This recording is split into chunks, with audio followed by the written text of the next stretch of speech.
রান্নাঘর গুছানো বা সাজানোর ইচ্ছে মেয়েদের এই আকাঙ্ক্ষাটা কখনোই যেন শেষ হতে চায় না, একটার পর একটা লেগেই থাকে।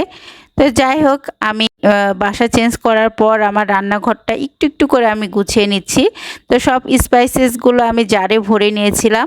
যেহেতু আমি এখানে এবার আমার গ্যাসের চুলাটা সেট করছি না, ইন্ডাকশানে যেহেতু রান্নাবান্না করছি, তো এই কোণাটা বেশ জায়গায় স্পেসটা ফাঁকা পড়ে আছে। তো ভাবলাম এই কোণাতেই আমি অর্গানাইজারটা বসিয়ে নিই এবং এখানে আমার মশলার জারগুলো আমি সাজিয়ে নিই।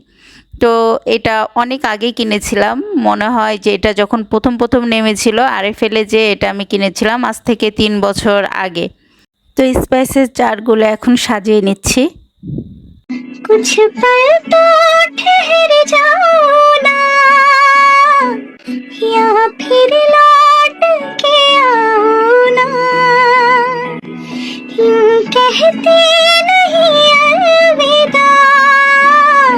যদিও এখানে সবগুলো স্পাইসেস জারগুলো সাজানো হয়নি বা জায়গা হয়নি, তো তারপরও মেন যেগুলো লাগে সেগুলো হাতের কাছে রেখে গুছিয়ে নিয়েছি।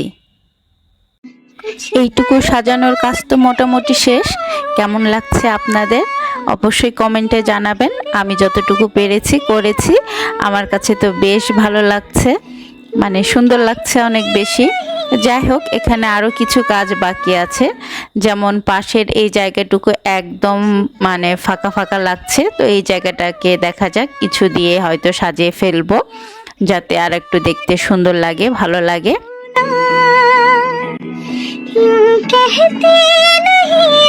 আর এই পাশটাতে আমার চুলা রাখবো, এখানে এটা রাখার পরও বেশ স্পেস ফাঁকা আছে।